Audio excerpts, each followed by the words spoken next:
Okay, so welcome to this training segment. We're going to label this as training and work our way through. I'm going to try and make small, not too long playlists, and you guys can work through this and see if it's beneficial for you or not. And if it is, please like, share, comment, and let's see if we can keep the ball rolling and get this more interactive and see what we can do. So, if we start off with the basics, self-defense and private defense, what is the difference between the two and how does it relate to you as a law-abiding citizen?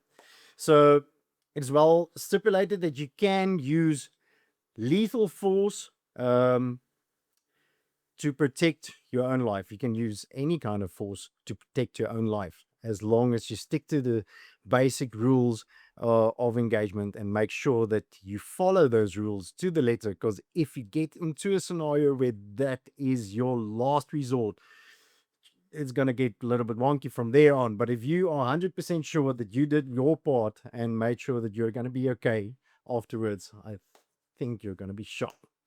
Okay, so let's check into private defense quickly. So private defense, that instates that you can protect someone that you care for, your child, your spouse.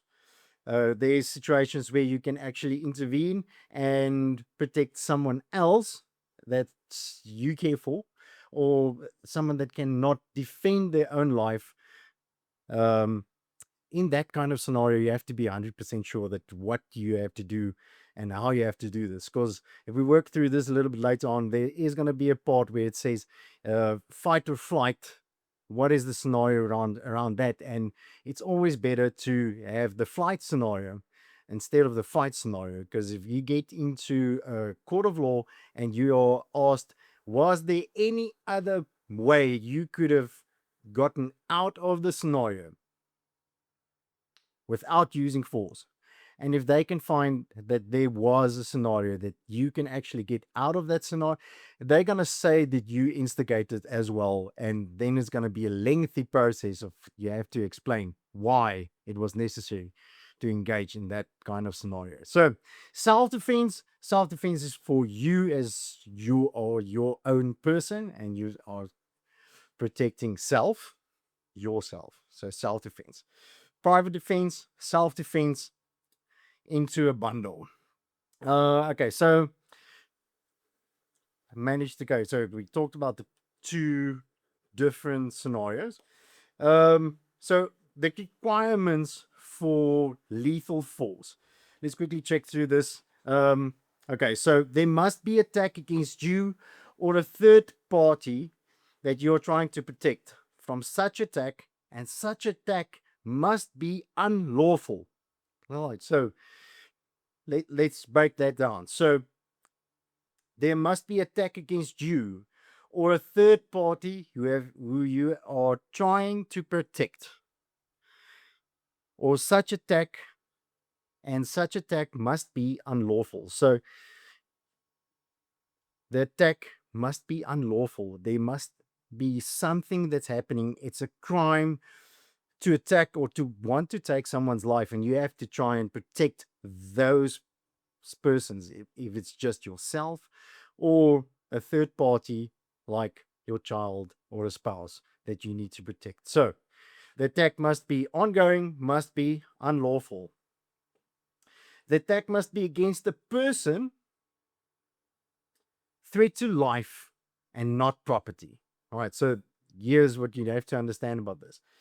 The attack must be against a person, and the attack needs to be a threat to life and not against property. I know every one of us work very hard to have what we have and make sure that you want to protect it. But according to law, you cannot take someone's life if they are stealing property from you. You can protect your own life if there's a threat against your life or third party's life, like we mentioned there. But you cannot take someone's life if they're stealing something from you. We'll get into examples of this as well that's in the learner book. But your simple explanation is it's 2 o'clock in the morning. You hear the dogs go barking crazy, and you look out the window, and there your bucky is being reversed out of your driveway, and you see they are busy stealing your million-rand bucky that you've worked your ass off to have. Can you engage? Can you take out your firearm and shoot the people that's busy stealing your bucky? That's a no. You cannot, because they are stealing property, your property, but your life isn't in danger. Okay, so you have to remember this. Although you feel frustrated and you want to get that bugger and say, "Listen, it's my freaking property." We all feel like that, but you cannot, you cannot take someone's life again because it's property and your life isn't in danger. Okay, so in the third instance, the attack must be about to start and must already have begun. Okay, so it's a little bit. Okay, so yeah, so the attack must be about to start or already have begun. So to get that into perspective, is you cannot engage someone that you think is going to harm you or someone else, because how are you going to prove that your life was in danger? So the attack must be about to start. You can literally see the problem is on its way on towards you or your family members, and there's absolutely no way that you cannot engage in lethal force. You have to make that perspective. You have to see what it can do. And then, obviously, in that scenario, again, you have to also see, is there a way for you to actually get out of the scenario and get away from the problem? Is it possible? Can you get away from the problem and save your life or the people with you? And then, obviously, the attack has to have begun. So if you see the attack and it's happening and the issue is already beginning, that's when you have to engage. The ball is already on its way. They are lethally armed, and your life is in danger. Shots have been fired. There's a bunch of scenarios that you can. So, guys, we're talking about lethally firearm engagement, but you have the right to protect your life with any means possible.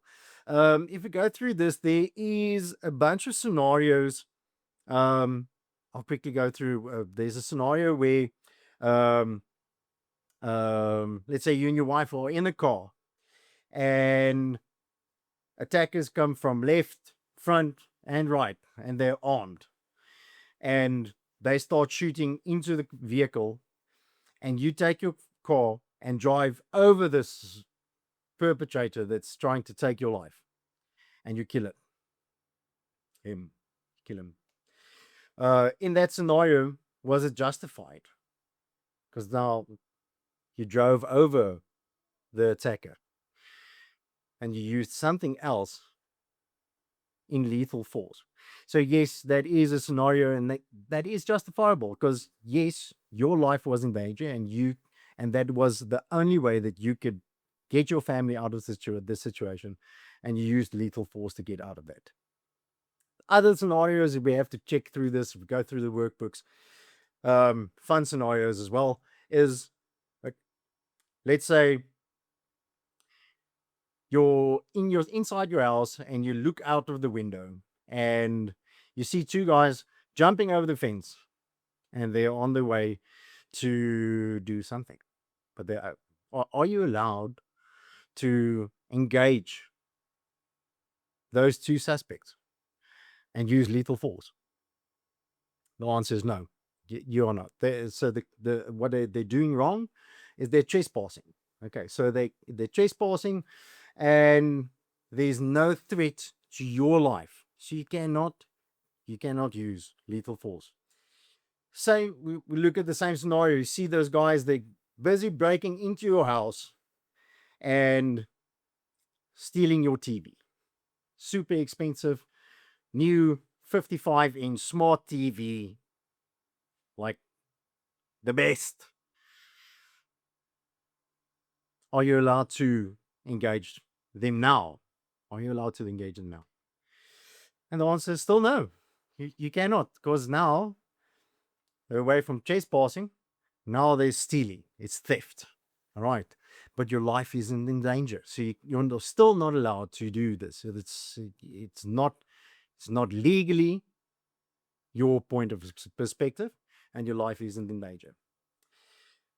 Same scenario. They're busy stealing your TV, and you are behind a security gate about 10 meters away from them. And sorry for that.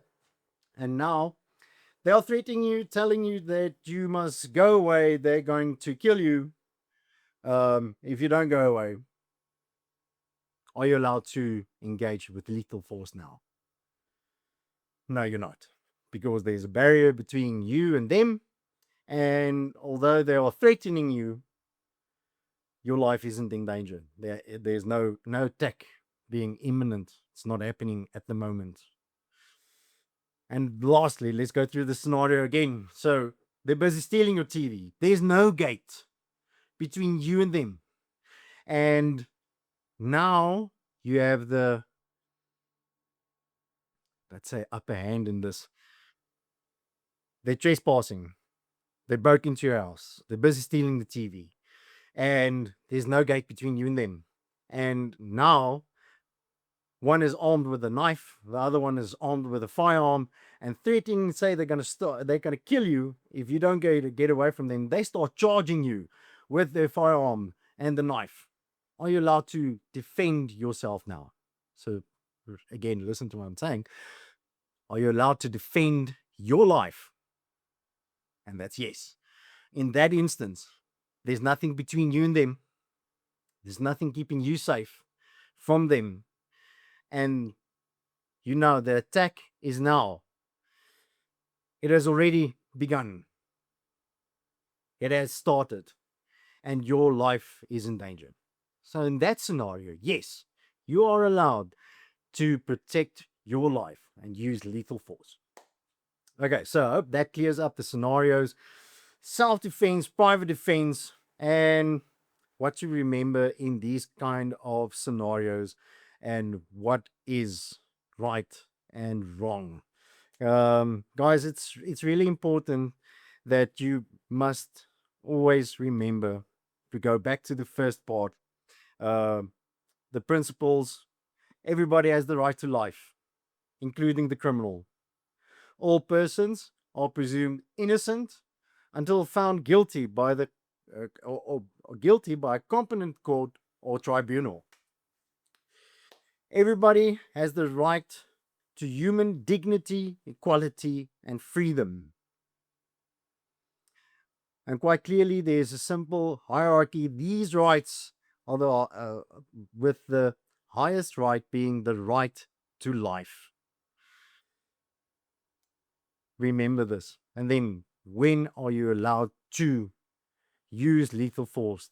There must be attack against you or a third party you are trying to protect. Such attack must be unlawful. The attack must be against you, a third party, and not property. The attack must be about to start and already have begun. Super interesting. This is just like a small segment. We're already like 14 minutes into this video. I said I'm going to try and make it like 10 minutes.